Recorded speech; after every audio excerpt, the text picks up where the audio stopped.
these instruments to just help you compare the sound between it and the baroque cello, the gamba, other similar sounding instruments. In fact, it wasn't until I took up some of those earlier instruments, having grown up playing the cello, that I really started to understand what, for example, the different bows, a lot of the difference between these instruments in the sound and the way in which you play them, the style of bow strokes is in the bow. And it's almost until I played a Baroque and Renaissance bow did I start to realize, oh, the cello bow is really designed for sustaining sound. Not that some of the others can't, but this is what this is really great at. So cello's 17th century plus instrument, and that takes you through the baroque cello. The actual shape of the instrument hasn't really changed. The key features are that the strings are all metal covered and it's a smooth metal. If I did this on my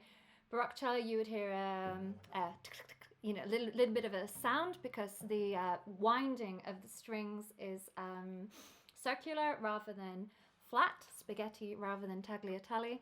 And the bridge is a little bit higher. The fingerboard, this black thing here where we play on, is longer, which encourages us to play higher up. And it has a spike, doesn't make a huge difference to the sound.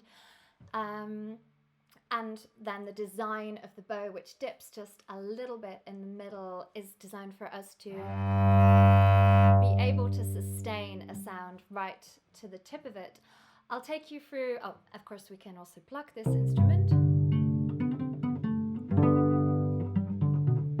I'll take you through a few of the bow strokes. And so we have got sol ponticello, that's a bit of fun. So playing very close to the bridge gives us an icy kind of sound. That's all I'm doing there. Different colors of sound. We call this one a flautando, where I'm playing using a fair amount of bow, very close to the fingerboard or even on the fingerboard.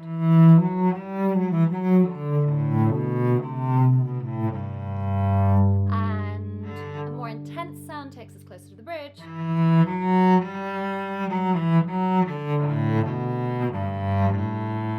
Without even so there's a lot of dynamic variation on this, but even the sound quality is for the same decibels. It's probably best way of showing it, those two different colors that you can create. Bow strokes, they can be quite snappy, staccato ones. We can bounce quite well. This even gives a ricochet. I can go that kind of a little stop and start one. A light fast bow, tremolo, but you can also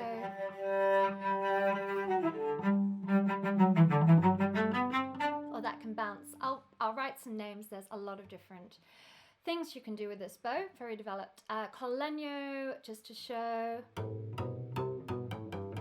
is just bouncing also on the wood of the bow. In terms of pizzicato,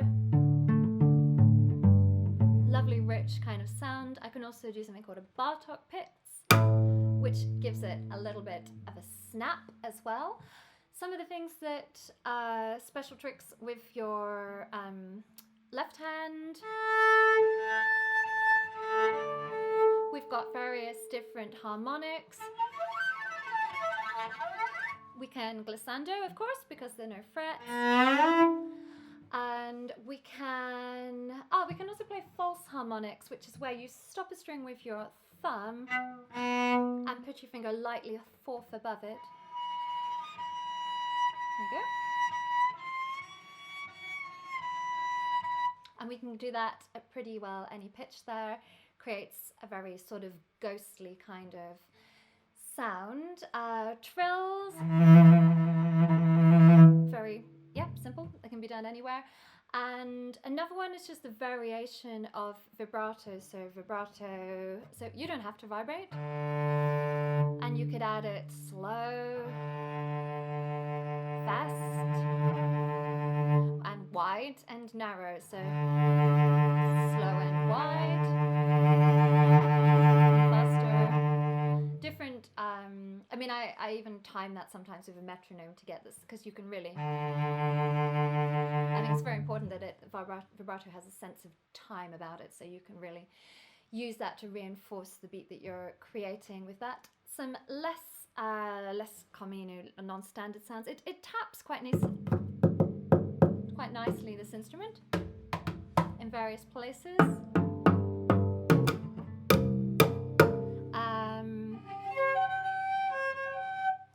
You can play down there, right. You can be right on the bridge where it's almost unpitched. I hope the microphone's picking that up. And yeah, lots of other options. There's a cello.